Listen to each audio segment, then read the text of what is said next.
So finally got sentenced for my DUI. And I'll tell you what, fucking blows. For those of you who don't remember or haven't seen this video, I got a DUI almost a year and a half ago. I accidentally exposed myself to fentanyl, believe that shit, and fucking passed out like while I was driving, right? And I fucking boom, and I woke up in a hospital. Long story short, I'll make another video about that, but I already have, but I'll make another one, a little bit more detail. Now that I can talk freely, since I've already been convicted, I can give you some details that I couldn't before. But anyway, yeah, so anyway, went to court.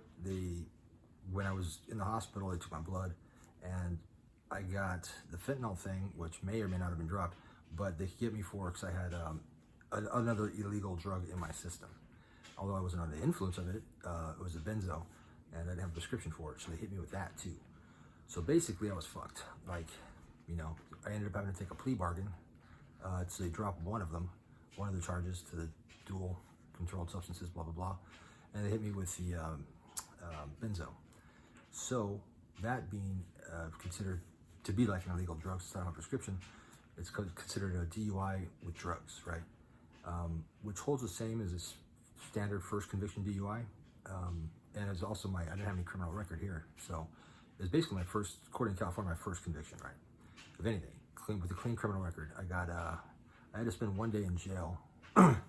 So I ended up, that was just when I got picked up for a warrant for failure to appear for the DUI thing, which I didn't know I had at the time. Anyway, so they credited me $500 for spending 1 day in jail prior to this conviction, right?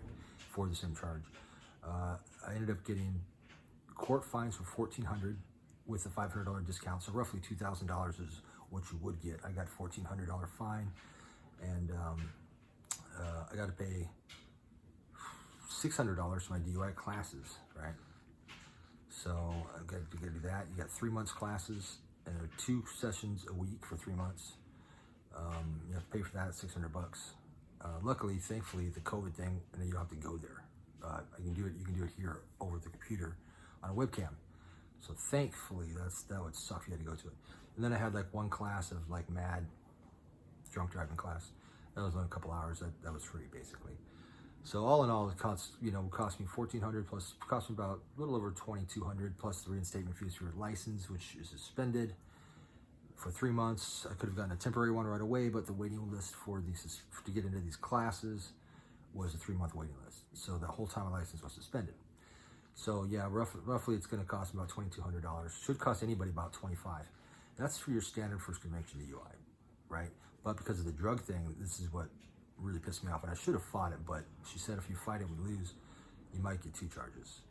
So I said, what are our chances? She said, it's pretty standard for a drug conviction, DUI. It's like, all right. So basically she's kind of telling me like, you're kind of fucked. Basically what they do, it's called fourth waiver, right? I think it might be the same if you get a drug possession too. I'm not positive about that, but I think it is. But anyway, the 4th waiver basically means I waive my 4th Amendment rights. So I had no 4th Amendment rights, which is, you know, the right to have a warrant to search your shit and all that stuff, you know.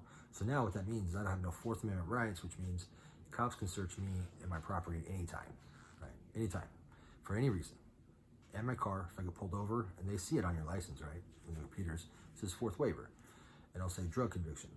So that means, guess what? When you get out of the car, we're gonna search your car. We're gonna search you too. There's nothing I can do about it. They can come into my house at any time for any reason. They don't have to have a warrant or probable cause. And say, fuck you, we're gonna search your shit. Nothing I can do about it. That really sucks. And I hope that's only in the state of California. I hope that doesn't apply like if I move out of state. I believe it does though, because it's probably gonna be attached to my license. If it's not, if I can get out of that just by leaving state, I will, because fuck that. You know, that's such bullshit, you know. I don't care if it's a drug conviction. It wasn't a violent drug conviction. It was a misdemeanor drug conviction, right? DUI. It was under the influence of a drug. I didn't have it in my possession, right? And it was my first DUI with no criminal background, and I still got fucked like that. 3 years. For 3 years, that holds up. So, and if I get another DUI within 10 years, it's like extra bad. 10 years, right? I'm on probation in 3, but the DUI, it's kind of DUI probation for 10. If you get another DUI in 10 years, you got to do like fucking a year of classes and double the fines, and might have to do like 3 days in jail. It's fucked. California is not fucking around. It's bad. It's bad. But that was my DUI conviction. You know, about $2,200 in fines, 3 months of classes, 3-month probation, and I lost my 4th Amendment rights. What? That sucks, but that was what it is. So that's what you can expect for DUI, first conviction in California with a drug offense. If you don't have a drug offense, then it's the same shit I just said, except no fourth waiver thing. There you go.